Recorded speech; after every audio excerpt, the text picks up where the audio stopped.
Sometimes the last one I'll show you I may or may not do. In addition to the visceral stuff, as I mentioned in class, I will also consider manipulating that region of the thoracic spine to kind of help with the innervation to the diaphragm, like T11, T10, that area. I would also consider manipulating the middle cervicals. That's the innervation for the phrenic nerve. It innervates the diaphragm. And I could consider doing upper cervical, because the vagus nerve is an exit the foramen magnum.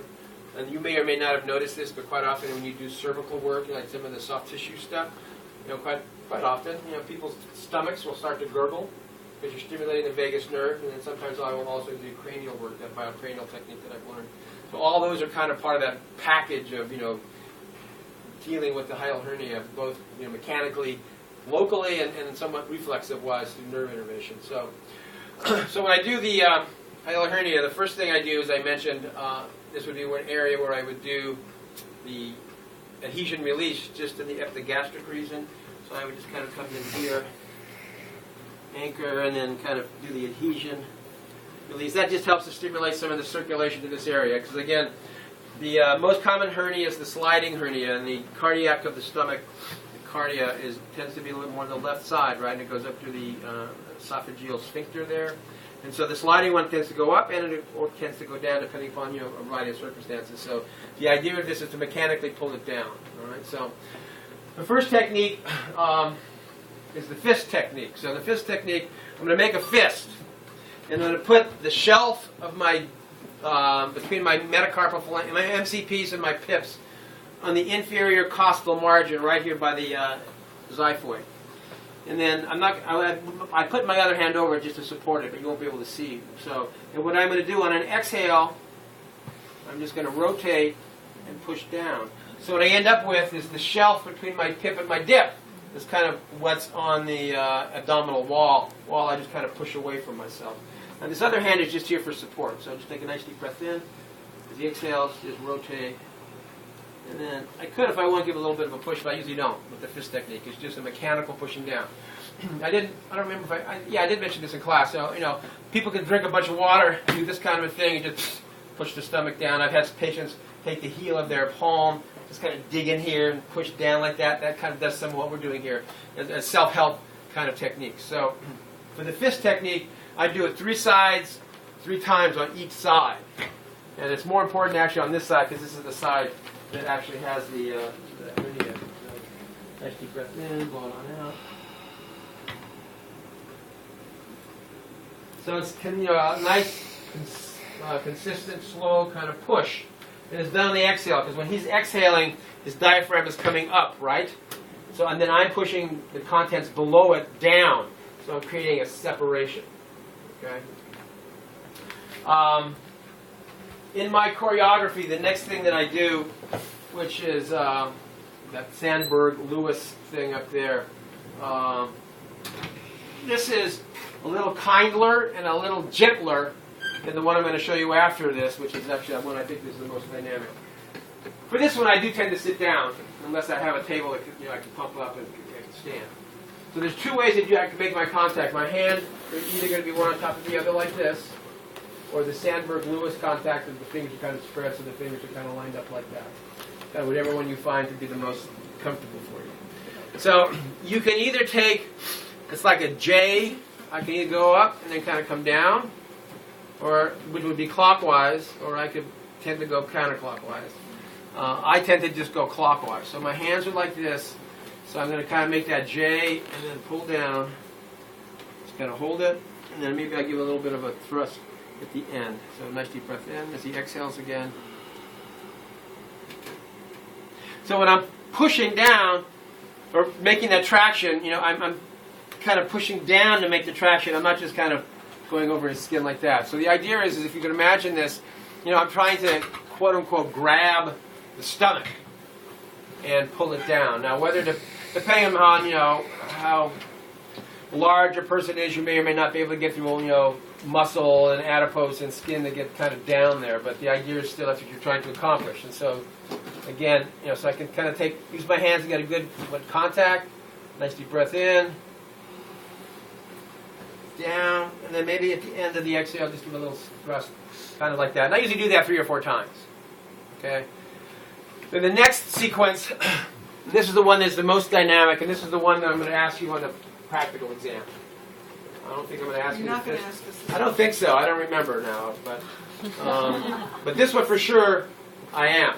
And so because this is the one that, in my experience, I think I mentioned it in class, when I was in school, there was a guy who came in who was trained by people who did the bloodless surgery for like a week. So we just like did abdominal stuff for a week. So this was the most dynamic of the hial hernia technique reductions. So this one, I'm going to kind of use my fingers and just kind of dig in there like this. So it ends up kind of like a claw, right? So there's a shelf here between my, pips and dips, or my dips and the ends of my fingers, like that. Then this other hand's going to come in, and I'm going to use my hypothenar eminence kind of contact like this. And then I'm going to thrust towards this ASIS. So what that looks like, and again, you can see I'm just kind of using my fingers to get a good contact. Come in like this, nice deep breath in as he exhales, slack out, and then a thrust.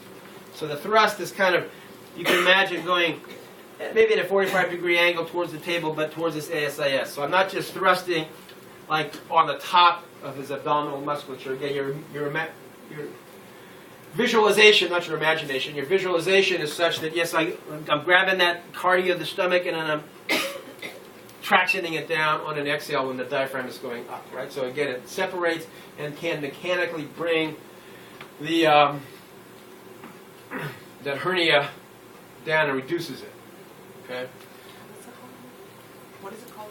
A hiatal hernia reduction technique. There's no name attached. So the Phys technique is the Phys technique. There's an alternate technique, which Dr. Sandberg-Lewis, who is a classmate of mine, who teaches gastro up at National. So he's focused on a lot of this kind of stuff. Like Dr. Morstein teaches gastro here. I don't know that she does a lot of mechanical stuff in terms of that class with the hiatal hernia reduction technique or not, but he does.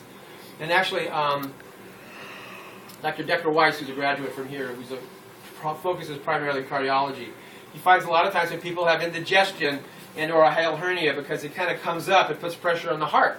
And he's had patients who've had heart complaints that he's done this technique on, and it's relieved their kind of arrhythmias and or palpitations. Because again, when the pressure comes up, like with gas and stuff like that, it puts pressure on the thoracic contents, and you get compression on your heart, it can be problematic. And so anyway, he has found that he does this technique on selected people that it seems to be indicated for, really helps them with their cardiac complaints. And can you check your palpation before and after if you've mechanically done it? I can't say that I really can do that. Sometimes when I do this technique, there's times when I feel like a release. Or whether that's like just a gurgle, or moving gas pockets around, or whatever. It's hard to say. Whether or not the symptomology goes away. Yes. Okay. Yeah, that's one of the ways. Maybe not right away, but they'll say, "Yeah, man, I felt a lot better after that." Okay. Sometimes it doesn't feel so good to do it because you're cranking on there in the gut. The last one, I don't always do this in my sequence, and some of this depends upon patient more than anything. I'm going to lift the legs up, make sure that they're relaxed. The important thing here is because I'm just going to drop his legs from up a little bit higher. But you want to make sure that when they hit the table, he doesn't bang his Achilles tendon, or if he was a shorter person, maybe back ends of his calcaneus thing. So you could put a pillow there, or you could put a blanket there just to provide insulation. So while I'm dropping his legs, the heel of this palm is in here, doing the same kind of thing and driving this way. So the idea is that when his legs are falling, they're holding on, just pulling his gut stuff down. So they're all kind of focused on movement of the abdominal contents inferior, which will pull and reduce the hernia, if in fact it might be present. It can. That sliding hernia can go up and down, depending upon what a person might do with diet. As I mentioned in class, there's a sequence of things. Don't eat so much before you go to bed and lay down. Avoid certain kind of foods, alcohol, caffeine, spicy stuff, which can irritate that heartburn. Heartburn is one of the very common symptoms of it. And so if you kind of minimize those kinds of things. So what that last move looks like, I'll lift his legs up. Just let yourself relax. Nice deep breath in, blow down out. The exhale. Drop his legs and then thrust. And And that's the dynamic one? No, this is the dynamic one. Oh. Because it's most dynamic because you can use the most force, and it's direct. That's one you like. Yeah. That's the one I think that is the most dynamic, and it's, it has to be. It's a little bit more forceful than the one where you're sitting and going. But once I learned that, I'm just going to include that in this routine. So I had that routine and that choreography, of which I may or may not add the feet. It just kind of depends upon the age of the patient or stuff like that, if I do that one or not. But then I will also manipulate the thoracics, manipulate their C-spine. Quite often I'll finish up with the biocranial. So I have this whole kind of choreography that I'll go through. And I've had pretty good results with patients who have that. A lot of times it's symptomatic relief more than, yes, my x-ray shows I've got a reduction in my hernia now. Okay. So any questions on this? All right.